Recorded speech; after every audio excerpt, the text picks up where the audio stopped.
جی السلام علیکم ورحمۃ اللہ وبرکاتہ۔ صلو علی الحبیب صلی اللہ علی محمد صلی اللہ علیہ وآلہ وسلم۔ اللہ عز و جل آپ سب پر اپنا خاص کرم فرمائے، دونوں جہانوں کی بلائیاں عطا فرمائے،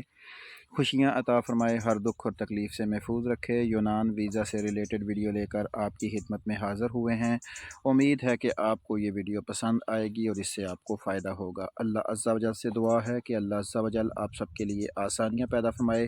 ہر دکھ اور تکلیف سے محفوظ رکھے، اور اللہ تعالی خصوصی کرم فرما دے آپ سب پر، اور آپ سب کے صدقے ہم پر بھی اللہ تعالی کرم فرما دے۔ دوسروں کے لیے آسانیاں پیدا کیا کریں، درود شریف اور استغفار کی کثرت کریں، قرآن کی روزانہ کم از کم ایک آیت کو ترجمے کے ساتھ پڑھیں تاکہ آپ کو دنیا اور آخرت میں کامیابی مل سکے۔ یونان ویزے سے جو ریلیٹڈ ہے، آج تقریباً کیونکہ پاکستان میں آپ کو پتہ ہی ہے حالات کیسے چل رہے ہیں، اور نیٹ ورک نہ ہونے کی وجہ سے امبیسی سے کی طرف سے تو ابھی تک کوئی انفارمیشن نہیں ملی کہ کیا صورتحال چل رہی ہے اور کیا نہیں چل رہی، لیکن انشاءاللہ جیسے ہی کوئی بندہ وائی فائی سے کنیکٹ ہوگا، گھر میں جائے گا، تو جو انفارمیشن ہوگی انشاءاللہ نیکسٹ ویڈیو میں آپ کو اس کے بارے میں بتانے کی کوشش کریں گے۔ آپ لوگوں کے چند کویسچن آئے تھے، ان سے تھوڑی سی ڈسکس کر لیتے ہیں ان کے اوپر، اور تھوڑا سا آپ لوگوں کو اور دو تین باتوں سے آگاہ کر دیں گے۔ پہلی بات تو یہ ہے کہ آپ لوگ یہ پوچھتے ہیں کہ نومبر کی اپوائنٹمنٹ کب کھلے گی، کب کھلے گی، کب کھلے گی۔ یہ چیز سوائے امبیسی کے وہ جو اپوائنٹمنٹ اوپن کرتے ہیں ان کے علاوہ کسی کو نہیں پتہ کہ وہ کب اوپن ہوگی اور کب کھلے گی، اور کس طرح کتنے ٹائم کے لیے کھلے گی اور کتنے دنوں والی کھلے گی، اس کا کسی کو کوئی علم نہیں ہے۔ اس لیے جب آپ کھلے گی تو بس جس کے مقدر میں ہوا وہ خود بک کر لے گا، اور اگر نہ کر سکا تو پھر اس کو یہ اپوائنٹمنٹ کسی سے لینی پڑے گی۔ اب دوسرا کویسچن یہ ہے کہ جو ہے ویزا ریجیکٹ ہو گیا ہے تو اب کیا کریں۔ دیکھیں، میں آپ لوگوں کو برادرانہ مشورہ دوں گا، اگر آپ کا ویزا ریجیکٹ ہو جاتا ہے تو دنیا کا کوئی ایجنٹ آپ کو کہتا ہے کہ 20 لاکھ دیں، 30 لاکھ دیں، میں آپ کا ویزا لگواتا ہوں، ڈن بیس پہ لگواتا ہوں، امپاسبل ہے۔ ہمارا اپنا ویزا ریجیکٹ ہوا تھا، ہم نے ہر طرح کی کوشش کی، ایران گریک سے، یہاں پہ گریک میں جو ہے وکیل سے مشورہ کیا، اس نے کہا کوئی فائدہ نہیں ہے، ٹائم ویسٹ ہے اور پیسے کا خرچ ہے۔ ان دونوں چیزوں سے بچنے کا بہترین طریقہ یہ ہے کہ آپ اگر ویزا ریجیکٹ ہو جاتا ہے تو اس طرف بالکل نہ جائیں، کوشش کریں کہ اسی مالک سے رابطہ کر کے نیا ویزا منگوا لیں، اور نیا ویزا منگوانے کے لیے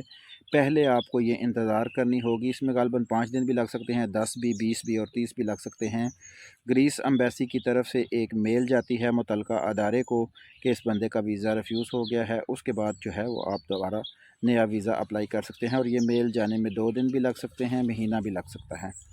تو جیسے ہی آپ جائیں گے، اگر میل آ چکی ہوئی تو وہ آپ کا نیا ویزا جمع کر لیں گے، اگر نہ آئی تو آپ کو کہیں کہ کچھ دیر کے لیے انتظار کر لیں، تو آپ کا جو ہے وہ کام ہو جائے گا۔